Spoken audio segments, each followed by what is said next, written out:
নমস্কার, আমি রাজীব চক্রবর্তী। আপনারা দেখছেন আপনাদের চ্যানেল অ্যাস্ট্রো রাজীব।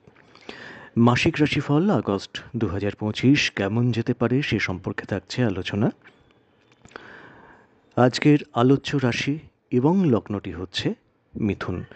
রাশি যদি হয় মিথুন, এই ফল আপনাদের। লগ্ন যদি হয় আপনাদের মিথুন, তাহলেও কিন্তু এই ফল আপনাদের জন্যে। যারা আজকে প্রথম দেখছেন তাদের বলবো চ্যানেলটি সাবস্ক্রাইব করে নিতে, কারণ প্রত্যেক মুহূর্তের আপডেট পেতে চ্যানেলটি কিন্তু সাবস্ক্রাইব করে নেওয়া প্রয়োজন। ফোন নাম্বার, হোয়াটসঅ্যাপ নাম্বার তো থাকছেই, চাইলে যোগাযোগ করতে পারেন। চলে আসছি মূল আলোচনায়। গ্রহস্থিতি যা দেখা যাচ্ছে তাতে দেখা যাচ্ছে যে রাশিতেই দেবগুরু বৃহস্পতি এবং শুক্রাচার্য দৈত্যগুরু দুজনেই অবস্থান করছেন। দুই গুরু অবস্থান করছেন রাশিতে। দ্বিতীয় রবি এবং বুধ রাশি অধিপতি দ্বিতীয় অবস্থান করছেন। তৃতীয় কেতু, চতুর্থে মঙ্গল, নবমে রাহু এবং দশমে শনিদেব অবস্থান করছেন।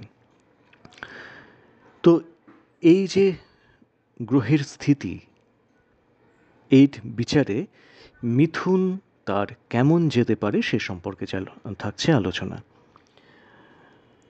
দেখুন, 11 তারিখ পর্যন্ত যেহেতু রাশি অধিপতি দ্বিতীয় ক্ষেত্রেতে গিয়ে বক্রী হয়ে থাকছেন, এই সময় নার্ভ রিলেটেড কোনো সমস্যা আসতে পারে। টেনশন, অ্যাংজাইটি এই ধরনের কারণে কোনো রকম উদ্বেগ তৈরি হতে পারে।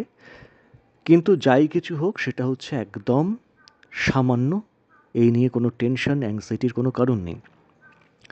11 তারিখের পর থেকে মোটামুটিভাবে মিথুন শরীর স্বাস্থ্যের দিক থেকে শুভ ফল পাবেন আশা করা যাচ্ছে। মোটামুটি গোটা মাসটাই শুভ ফল মিথুন পাবেন, এটা বলা যেতেই পারে। কিছু টুকটাক হয়তো সমস্যা আসতে পারে, যেমন ডান চোখে কোনো রকম একটু কটকট করা বা একটু এই বোধটা আসা, চোখের কিছু সমস্যা। তো সেটা যাই কিছু হোক, সামান্য কিছু, তাই নিয়ে অত উদ্বিগ্ন হওয়ার কোনো কারণ নেই। বাবা মায়ের স্বাস্থ্য নিয়ে একটু সতর্ক থাকার প্রয়োজন থাকছে। সন্তানকে নিয়ে কোনো চিন্তার কোনো কারণ নেই। চলে আসব অর্থক্ষেত্র নিয়ে। দেখুন, অর্থভাগ্য কিন্তু বেশ শুভ। বিশেষত মাসের দ্বিতীয় ভাগ, ধরে নিন 12 তারিখের পর থেকে, সময়টা কিন্তু তুলনামূলকভাবে শুভ যাবে। এবার বলবেন, মাস মাইনে তো প্রথম দিকে পাই, কী করে 12 তারিখের পর থেকে? প্ল্যানেট তো সেটাই বলছে। তো মোটামুটি হাতে কিন্তু টাকা থাকছে এ মাসে। সেই জন্যেই আর্থিক স্থিতি আপনাদের থাকছে। এই কারণেই বিলাসিতার কারণে কিন্তু ব্যয় বাড়তে চলেছে। এ মাসে দেখবেন কোনো শৌখিন জিনিসপত্র কেনা, কোনো ইলেকট্রনিক্স গ্যাজেট বা গুডস কিছু কেনা, বা একটু খাওয়া দাওয়ার পেছনে মুখরোচক এসব সমস্ত হোটেল, রেস্টুরেন্ট, এই সমস্ত ব্যাপারগুলোতে, বা একটু রংচং করলেন, ভালো পর্দা লাগালেন, এই যে বিলাসিতা যেগুলো আমরা বলি, সেই কারণে কিছু ব্যয় বাড়তে পারে। তো ব্যয় তো তখনই বাড়ে যখন বিলাসিতার কারণে কখন ব্যয় করে, যখন হাতে পয়সা থাকে। তো সেই দিক থেকে আর্থিক স্থিতি কিন্তু এই মাসে আপনাদের থাকছেই, এই নিয়ে কোনো টেনশন করবেন না। শুভ কাজে কোনো অর্থ ব্যয় হতে পারে। তো টাকা আসে কোথা থেকে? নয় চাকরি, নয় ব্যবসা, নয় সেলফ প্রফেশন। প্রথমেই বলবো ব্যবসা। এই মাসে ব্যবসা কিন্তু অত্যন্ত শুভ দেবে। অত্যন্ত শুভ ফল আপনারা ব্যবসার কারণে পাবেন।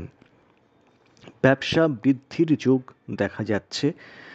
হয়তো নতুন কোনো ব্যবসা আপনারা একটু ভাবলেন যে এই ব্যবসাটা একটু বাড়াই, এটা বাড়াতে পারেন। জিনিসপত্র বেশি তুললেন এবং এই সময় ব্যবসাটার একটু গ্রোথ, এটা কিন্তু ডেফিনেটলি দেখা যাবে যদি আপনাদের রাশি বা লগ্নটি হয় মিথুন। চাকরি ক্ষেত্রে একটু উদ্বেগ বা শত্রুতা, একটু টক্সিক অ্যাম্বিয়েন্স, পারিপার্শ্বিক যে পরিস্থিতি সেটা একটু শত্রুতাপূর্ণ, এই ব্যাপারটা থাকলো।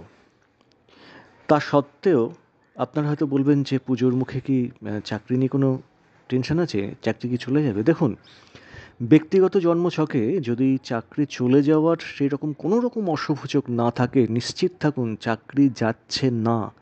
চাকরি যাওয়ার মতো কোনো অবকাশ আমি অন্তত দেখছি না।